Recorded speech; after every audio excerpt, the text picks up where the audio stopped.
หลังจากที่ไก่เริ่มสุกแล้วพี่น้องค่อยก็สิมาผัดเห็ดเพราะว่ามื้อนี้ก็สิเฮ็ดแจ่วเห็ดนำเนาะมื้อนี้ก็ได้ผัดเห็ดนี่ค่อยก็สิผัดใส่น้ำมันตอนแรกก็ว่าสิอบเนาะสิอบไก่แล้วก็สิอบเห็ดนำใส่เตาอบแต่ว่าเวลามันค่อนข้างจะมีน้อยพี่น้องค่อยก็เลยมาผัดมาทอดเอาว่าซั่นซะทั้งไก่ทั้งเห็ดหลังจากที่ผัดไปเห็ดเริ่มสุกแล้วค่อยก็จะเอาบักเผ็ดมาใส่ค่อยก็จะเฮ็ดแบบนี้เลยเด้อพี่น้องสูตรค่อยนี่บ่มีสูตรตายตัวเนาะแล้วก็สิโรยหน้าด้วยหอมป้อมหรือว่าผักชีว่าซั่นซะ ก่อนหน้านี้ค่อยก็ใส่เกลือใส่แป้งนัวค่อยก็ลืมถ่ายพี่น้องแต่ก็บ่เป็นหยังเนาะหลังจากนั้นก็ผัดไปพอเห็ดมันเริ่มเหลืองเริ่มแห้งเริ่มบ่มีน้ำแล้วหั้นนะค่อยก็จะเอาไปตำพี่น้อง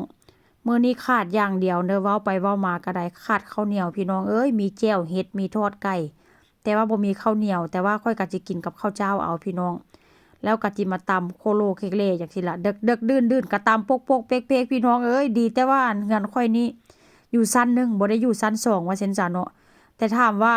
อยู่ชั้น2ข้อยก็สิต่ำบ่ข้อยก็สิต่ำคือเก่าหั่นล่ะพี่น้องเพราะว่ามันก็ต้องเข้าใจเนาะเพราะว่าข้อยเลิกงานมาดึกหั้นนะแต่ว่าก็บ่เป็นหยังเนาะพี่น้องข้อยอยู่ชั้น1ข้อยดูทางต่ำเพราะว่าข้างล่างหั้นน่ะข้างล่างตึกที่ว่าข้อยอยู่นี่น่ะมันก็จะเป็นบ่อนจอดรถว่าซั่นซะเพราะฉะนั้นแล้วมันก็แบบว่ามันบ่ค่อนข้างจะมีคนอยู่ข้างล่างว่าซั่นซะเนาะเฮ็ดหยังก็ค่อนข้างจะสะดวกแต่ว่าข้อยตำข้อยก็บ่ได้ตำแบบว่าใช้เวลาโดนหั้นน่ะ เพราะว่าค่อยก็ตามแบบว่าเกรงใจได้จักหน่อยเนาะถ้าหากว่าบ่มีชั้นล่างแต่ว่าชั้นถึงเขาเจ้าก็มีคนอยู่ว่าซั่นจ้ะหลังจากนั้นค่อยก็สิมาตัดสะระแหน่หรือว่าหอมลาบพี่น้องค่อยก็บ่ฮู้ว่ามันแจ่วหรือว่ามันซุปแต่ว่าสไตล์ค่อยนี่ค่อยฮ้องว่ามันแจ่วเพราะว่าอันเห็ดน่ะค่อยเอาไปผัดว่าซั่นจ้ะเนาะถ้าหากว่าเป็นซุปเป็นพวกฮ้งพวกเห็ดก็ต้องเอาไปต้มหั้นนะแต่ว่า มื้อนี้ค่อยเอาบักเผ็ดเอากระเทียมเอาเห็ดไปผัดหั้นนะข้อยก็คิดว่ามันแม่นแจ่วแต่ว่าสไตล์ข้อยนี่ข้อยมักใส่หอมป้อมและหอมบัวนะพี่น้องแล้วอันนี้ก็เป็นข้าวคั่วเด้อข้าวคั่วนี่ก็ค่อยไปเที่ยวเนาะค่อยไปเที่ยวแล้วบ่อนมันที่ว่าค่อยไปเที่ยวหั่นน่ะพี่น้อง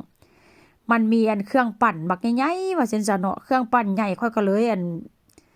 คั่วข้าวคั่วแล้วค่อยก็เลยเอาปั่นพี่น้องปั่นแป๊บเดียว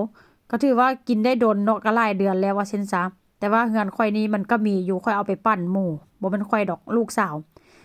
ไว้ปั้นเนื้อหมูพี่น้องพังกะบาดเลยเพราะฉะนั้นแล้วก็ยังบ่ทันได้ซื้อว่าซั่นซะตำไปตำมาก็รู้สึกว่ามันจางหน่อยหนึ่งพี่น้องค่อนข้างว่าแซ่บหอมข้าวคั่วโดนเติบแล้วก็บ่ได้กินสไตล์นี้ก็บ่ได้กินเมนูนี้ว่าซั่นซะแต่ทางที่ดีนี่ก็อาทิตย์นี้ก็พักเวียกพักงานก็สิไปหาซื้อข้าวเหนียวคือเก่าหั่นล่ะพี่น้องขาดบ่ได้เด้อข้าวเหนียวนี่เด้อกินมาแต่น้อยขาดข้าวเหนียวเหมือนขาดใจ